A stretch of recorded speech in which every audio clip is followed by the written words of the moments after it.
A bill that has now been signed into law.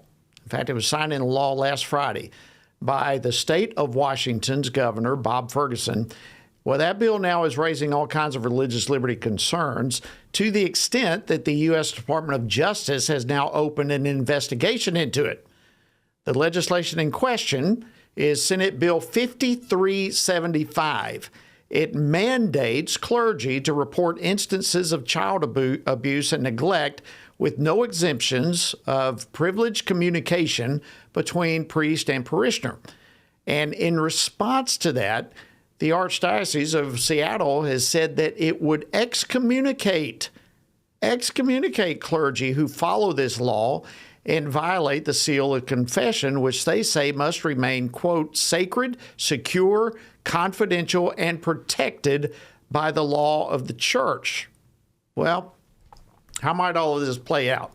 That is the big question, and what could be the potential religious liberty implications of all of it? And here to discuss this is Eric Kniffin. He's a fellow at the Ethics and Public Policy Center, who's been sounding the alarm on this issue for really about the last 2 or 3 years. He's also represented plaintiffs in 3 different matters against the state of Washington. Eric, welcome to Washington Watch. It is indeed an honor to have you. Thanks. Good to be with you. Okay, let's jump into this bill, SB 5375. Tell us more about this law. What does it specifically mandate?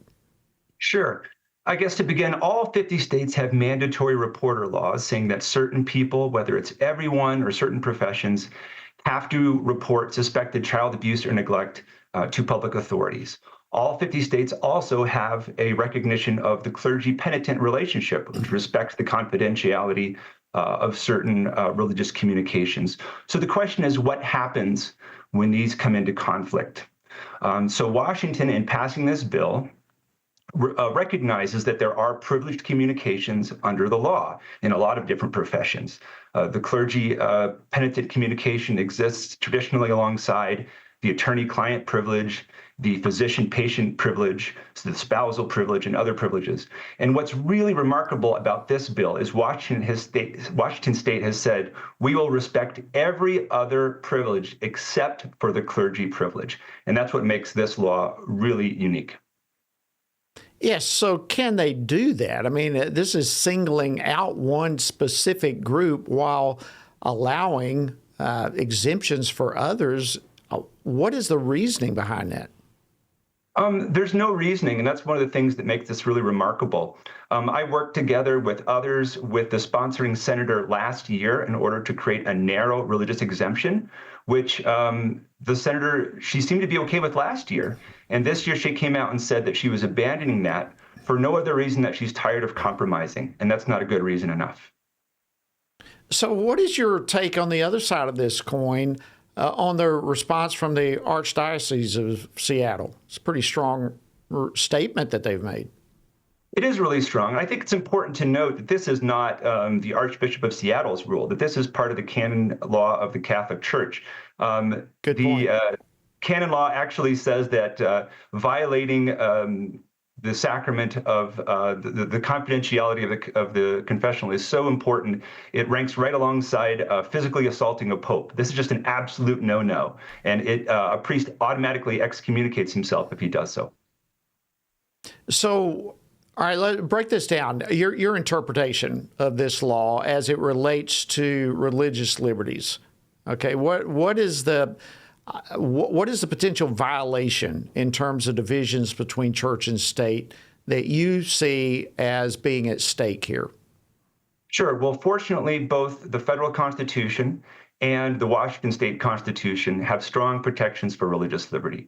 And I think to look at this and, religious liberty is not absolute, but the state is put to a high burden when it invades religious liberty. And so here you look at one thing, you can say, that the state is treating other secular privileges with more respect than the religious privilege. So that's one really important thing to note. Another is that the vast majority of other states have found that they do not need to invade the clergy-penitent relationship in order to protect children. And those, I think, are going to be the two big problems that Washington State runs up with as it seeks to defend this law.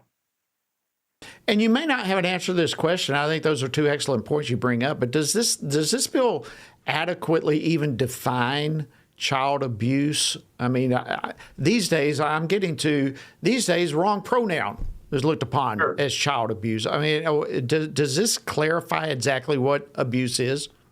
It does not, and that's a really good point, is that these laws are meant, and states across the country say this, that they want mandatory reporters to err on the side of reporting. And so if something might be abuse, if it's something might be neglect, they want mandatory reporters to tell the government and let the government sort it out.